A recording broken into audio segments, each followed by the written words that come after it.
इथं पुन्हा एकदा प्रशिक्षणासाठी वापरलं जाणारं विमान लँडिंगच्या वेळी कोसळल्याची घटना घडली आहे। अत्यंत वाईट दुर्घटना आहे। बारामतीमध्ये गोजूबावी गावाच्या हद्दीतच रेडबर्ड कंपनीचं प्रशिक्षणासाठी वापरलं जातं असं हे विमान होतं आणि ते विमान कोसळल्यानं एकच खळबळ झाली आहे। विमानाचा कोसळतानाचा सीसीटीव्ही फुटेज सुद्धा आता समोर आलेला आहे।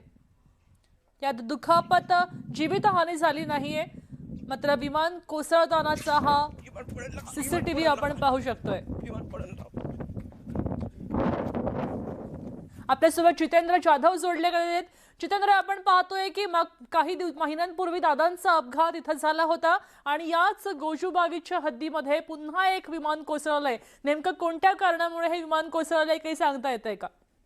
मृगा, आपण बघितलंय की बारामतीमध्ये 28 जानेवारीला दिवंगत उपमुख्यमंत्री अजित पवार यांच्याबरोबर इतर 4 जे अंगरक्षक असतील आणि पायलट असतील यांचा जे व्हीएसआरचं जे विमान होतं त्या विमान दुर्घटनेमध्ये या 5 जणांचा मृत्यू झाला आणि त्याच्यानंतर आपण बघतोय की आज सकाळी 8:40 दरम्यान बारामतीमध्ये रेडबर्ड कंपनी आणि कार्व्हर एव्हिएशन अशा 2 कंपनीच्या मार्फत पायलट ट्रेनिंग सेंटर उभारण्यात आलेलं आहे आणि यापूर्वी देखील जे रेडबर्ड कंपनीच्या विमानाचा 4 वेळा अपघात झाला होता आणि आज देखील हे विमान प्रशिक्षण घेत असताना हवेतच या विमानाचे इंजिन बंद झाले आणि या विमानाचे इंजिन बंद झाल्यानंतर या विमानातील शिकणाऱ्या पायलटने हे विमान कुठेतरी आपल्या म्हणजे उसामध्ये उतरायचं आणि त्या अनुषंगाने हे विमान त्यांनी उसाच्या शेतामध्ये उतरवलेलं आहे। धन्यवाद सविस्तर बातमीसाठी। त्यानं हे विमान आपत्कालीन स्थितीमध्ये उसाच्या शेतामध्ये उतरवल्याचं समोर आलंय।